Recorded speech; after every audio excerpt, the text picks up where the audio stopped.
Nossas palavras, com frequência, são mais corajosas que os nossos atos. Esses mesmos que disseram podemos, no capítulo 14 do próprio Evangelho, segundo Marcos, a Bíblia diz que quando Jesus estava sendo julgado pelos fariseus, pelo sinédrio, pelos sacerdotes, quando os discípulos viram que a coisa ficou meio que feia, a Bíblia diz que todos o abandonaram.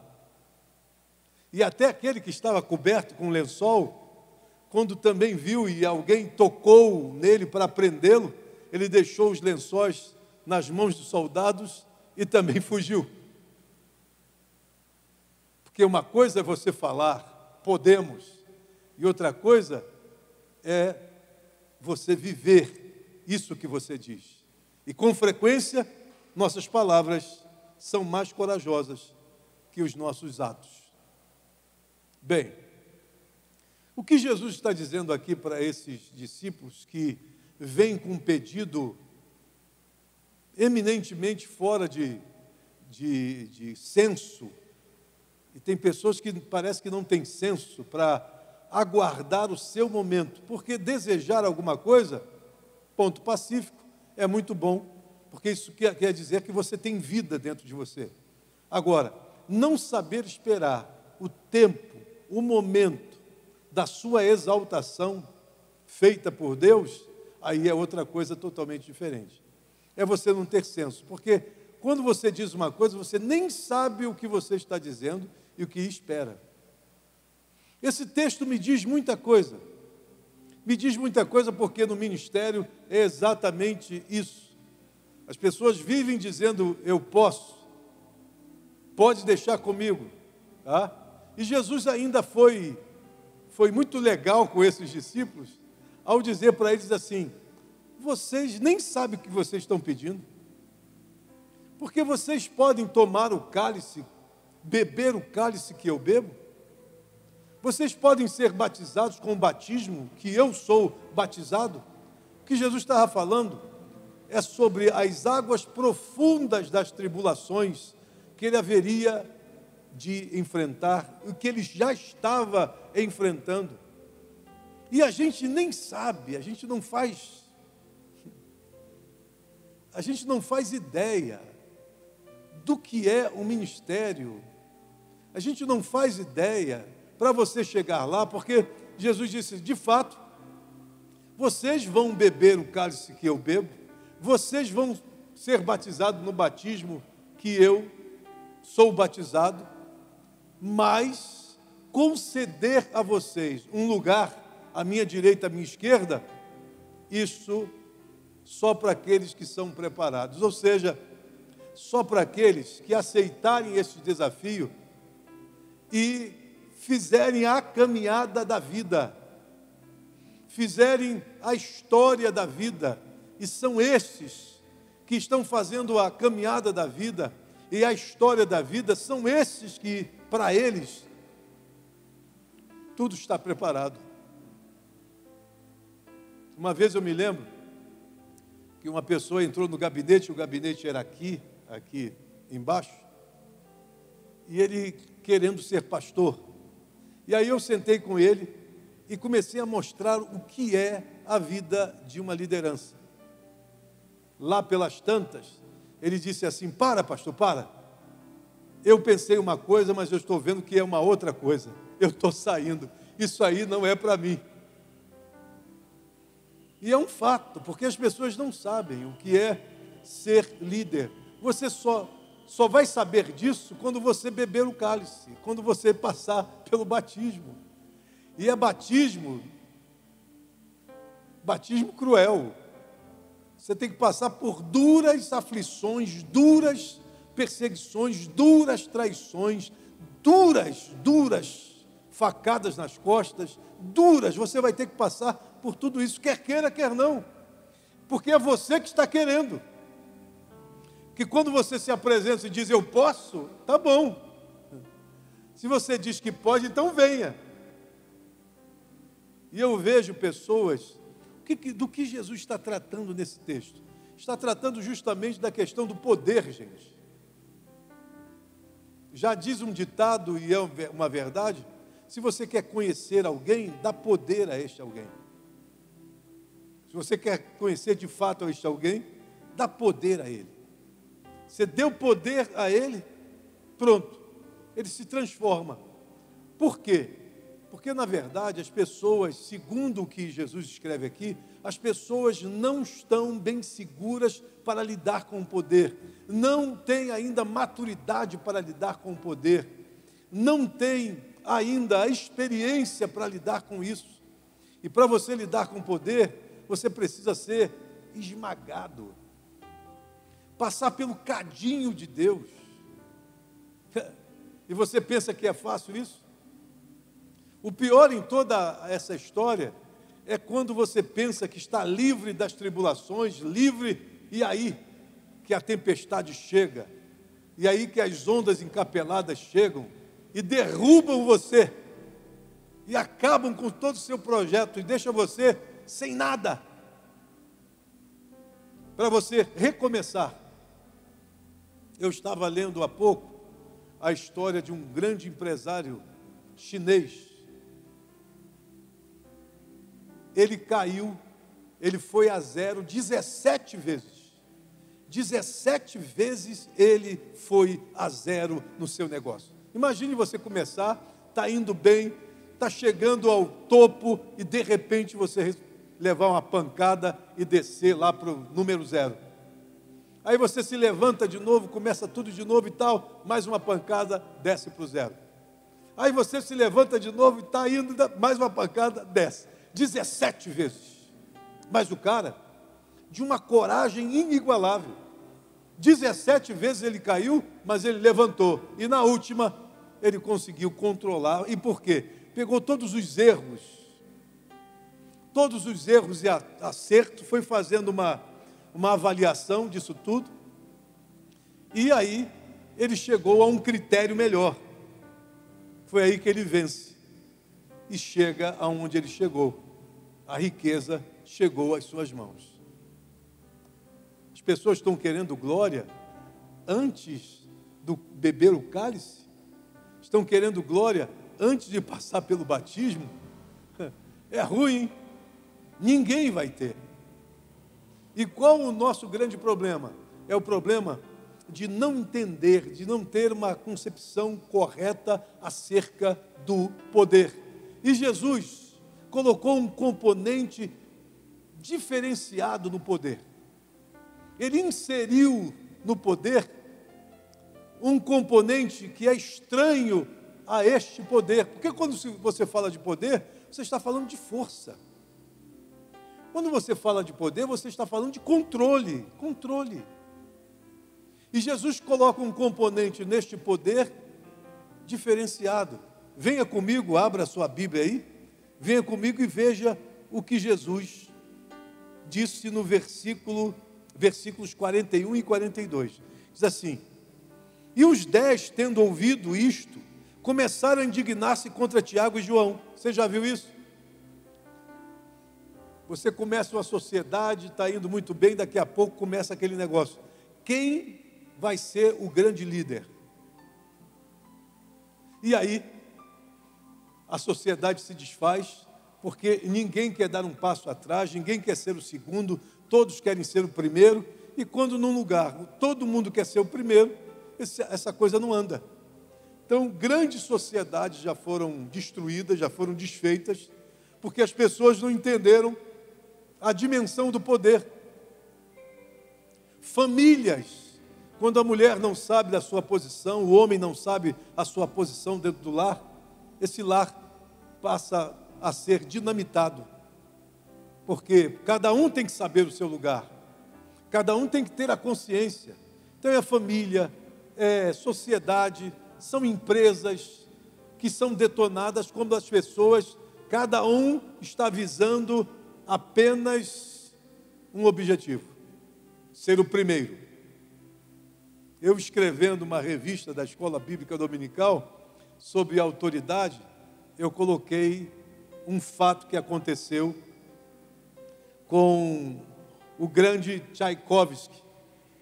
Perguntaram a ele, depois que ele fez uma peça musical tremenda e apresentou, os repórteres foram em cima dele e perguntaram para ele qual era o instrumento mais importante na sua orquestra, devido a tanta harmonia, a perfeição da orquestra.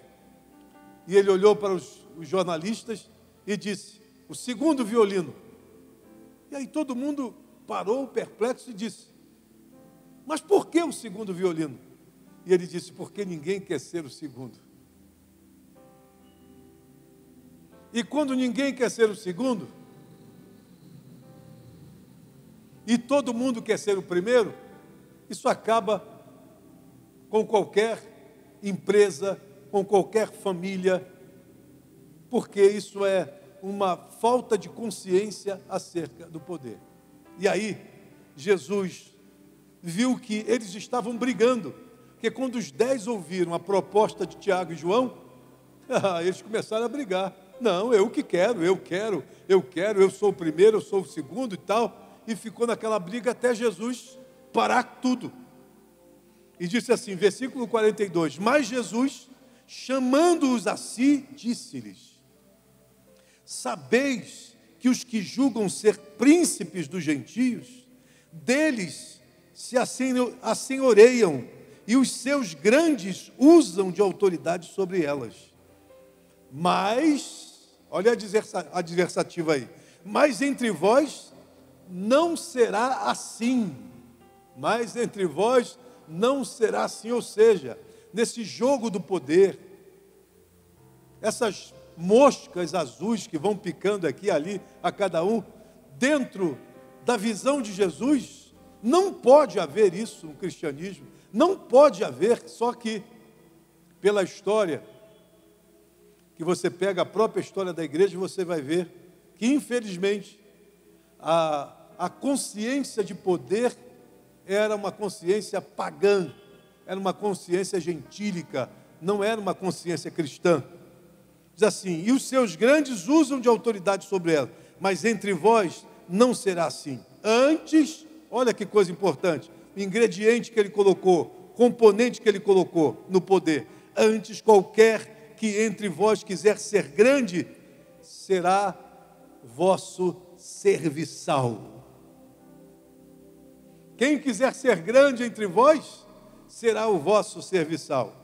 E qualquer que dentre vós quiser ser o primeiro, será servo de todos. Olha que componente paradoxal, contrassensual que Jesus colocou dentro do poder. O poder, a partir da visão de Jesus, será exercido de forma diferente. Não é poder pelo poder. Pastor, líder, rei, presidente, seja quem for, ele não pode usar o poder para esmagar, ele não pode usar o poder para destruir, ele não pode usar o poder para desfazer, ele não pode usar o poder para isso. Por isso que quando a gente lê Montesquieu, quando faz a divisão dos poderes que devem atuar de forma independente, mas harmonicamente, e é exatamente o que você não está vendo aqui no Brasil. Um poder está interferindo no outro. E por quê? Porque não entende esse ingrediente. Se você quer ser o maior entre todos, seja um serviçal. Se você quer ser o primeiro entre todos, sirva a todos. É simples assim. Não sei quem viu. O monge, quem já leu esse livro, O Monge e o Executivo. Quem já leu aqui essa literatura?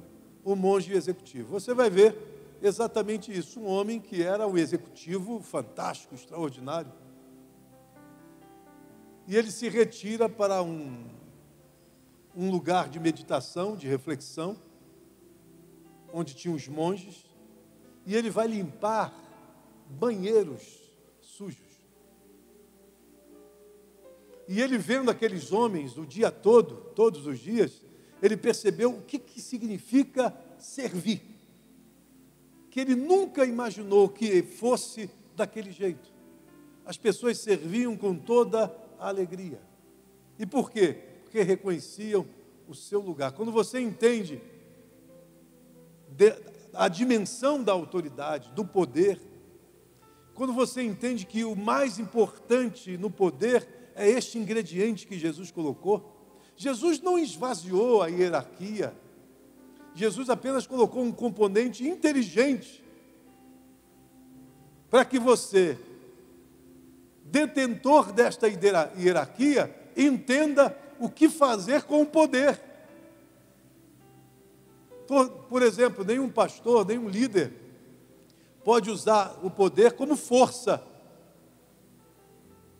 no sentido de uma coisa de cima para baixo.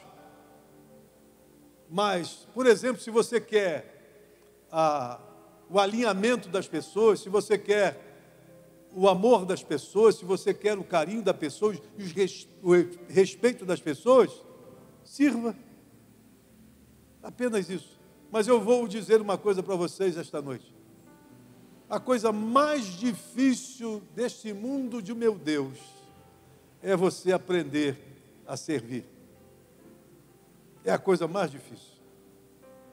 E por isso, as pessoas vão na direção errada, não esperam o tempo que elas precisavam esperar, porque acham que são maiores do que aquilo tudo e dão passos que não deveriam dar e caem num abismo. E todo um projeto de vida que eles tinham, dado por Deus, você simplesmente joga tudo isso fora. Esse componente que Jesus coloca é fantástico. Se você quiser saber mais sobre esse texto, eu já gravei a mensagem de quinta-feira sobre esse texto, para você entender os versículos simétricos para falar sobre o poder, que é Marcos, capítulo 10, 35 a 45, e depois dois salmos, o Salmo 53 e o Salmo 58. Você vai entender o que é Ben Adam e Ben Ish, que na nossa tradução para o português, você vai encontrar a palavra filhos do homem. Só que há uma pequena diferença entre Ben Adam e Ben Ish. No Salmo 53, porque geralmente quando a gente encontra, isso é tradição literária vétero-hebraica. Quando você encontra a expressão Ben Adam, as pessoas tinham a ideia que se tratava dos nobres, dos oficiais, dos reis, dos príncipes, tá? Dos profetas culticos, dos sacerdotes, enfim, daqueles que exerciam autoridade. E Ben Ish seriam os pobres, seriam os miseráveis, os carentes. Mas o Salmo de número 53, ele é inequívoco para dar a você uma outra direção. Porque o Salmo 53, na verdade, Deus divide Jerusalém em dois grupos. Primeiro, Ben Adam, filhos do homem, e o meu povo. Ele diz o meu povo. Quem é o meu povo? Tá? Então, por exemplo, todas as vezes que você vê essa palavra Ben Adam, e no Novo Testamento a palavra filho do homem, você já vincula essa palavra ao carpinteiro, ao homem humilde, ao homem pobre, ao homem carente. Só porque Ben Adam nunca foi isso. Ben Adam é justamente filhos do homem, aqueles que estão ligados ao poder, aqueles que estão ligados à autoridade, são os nobres, são os reis, são os príncipes, são aqueles que detêm, são os oficiais, aqueles que detêm o poder. E no Salmo 53 diz que estes homens, eles estão comendo a carne do meu povo, diz Deus. Ou seja, estes que deveriam guardar o povo, proteger o povo, cuidar do povo, ajudar o povo, eles estão comendo a carne do povo. Deu para entender? Pois você vai ler lá. E já no Salmo 58, já é um salmo de zombaria, de ironia. Tanto é que os Ben Adam são chamados, nesse texto do Salmo 58, de filhos de Deus. E vocês que são filhos de Deus, que julgam a justiça, que são os juízes, que são os poderosos, será que vocês estão julgando com retidão? Quer dizer, o autor está brincando ironizando tudo isso. E lá embaixo, eles mesmos dizem assim: Senhor, quebra os dentes deles, destrói eles, porque eles estão comendo a carne do povo. O que isso quer dizer para nós? Isso quer dizer o seguinte: quando você pega o Salmo 23, na primeira leitura que você tem, você pensa que é o Salmo do pastor. Mas quando você chega ao verso de número 5, você entende que não é bem assim, porque no verso 5 diz assim: preparas uma mesa na presença dos meus inimigos, unges a minha cabeça com óleo e o meu cálice transborda. Então o texto, ele é real, é um texto real e não um texto do pastor. Só que, lá no Antigo Testamento, todos os reis e príncipes, todos os poderosos, eles eram chamados de pastor. Há uma narrativa em torno da palavra pastor no Antigo Testamento, que o pastor no Antigo Testamento, na verdade, começou a fazer parte de uma narrativa demagógica. O que eu estou dizendo? Ou seja, eu sou o pastor de vocês, cuidarei de vocês, só que o pastor estava comendo a carne do povo. Então você tem profetas que se levantam, como Isaías, como Oséias, como Amós, como Miqueias, que eles batem de frente a essa liderança que deveria ser uma liderança como um pastor, lidera as ovelhas, mas infelizmente eles estão comendo a carne do povo. O que isso tem a ver para nós? É que nós, quer queiramos ou não, temos essa alcunha. E toda vez que você usa de forma errada o poder, e toda vez que você usa de autoritarismo, como um ditador, como um déspota, que acha que o povo porque tem que obedecer você de qualquer maneira, porque você é o cara, não é bem assim. Que o poder de fato que você tem e que Jesus colocou como um ingrediente, componente do poder, é o serviço. É a koinonia, é a diaconia, que é o serviço cristão. Que esta mensagem, de alguma maneira, faça com que todos nós reavaliemos a diaconia. Eu não estou falando de diácono, estou falando de diaconia, que tem a ver com o serviço cristão. E só quando eu e você servimos aos outros, que vamos nos parecer com o Cristo do Novo Testamento.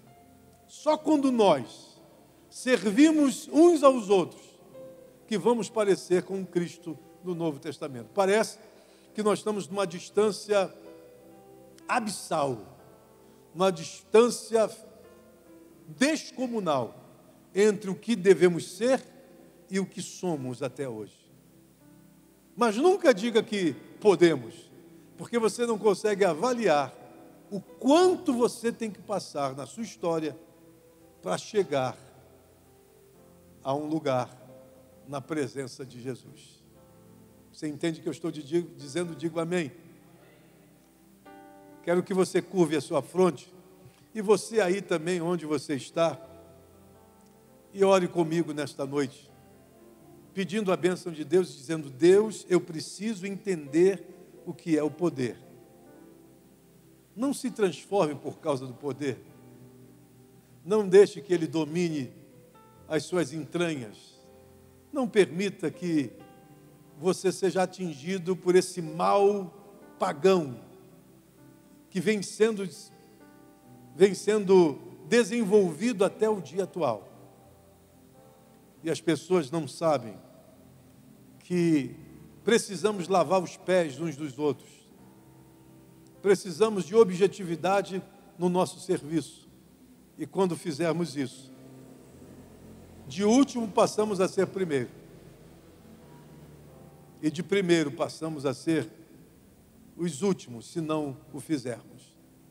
Pai Celestial, pela Tua grandeza, pelo Teu poder, pela Tua majestade, Pai, obrigado por esse componente que não esvazia de maneira nenhuma a hierarquia que existe. E ela não pode ser esvaziada, porque senão não teria sentido as coisas. Mas, de alguma maneira, Pai, isso traz para nós a consciência de que a única maneira da gente lidar com as coisas é através do serviço. A gente mostra o caminho fazendo o que tem que ser feito. A gente aponta o caminho servindo. Servindo um ao outro. E quando chegarmos a esta maturidade, a esta dimensão, aí sim, nós já estamos sendo preparados para tomarmos lugares efetivos na presença de Deus. Queira nos abençoar em tudo e por tudo. É o quanto nós te pedimos e te agradecemos em nome do Senhor Jesus. E todos digam amém.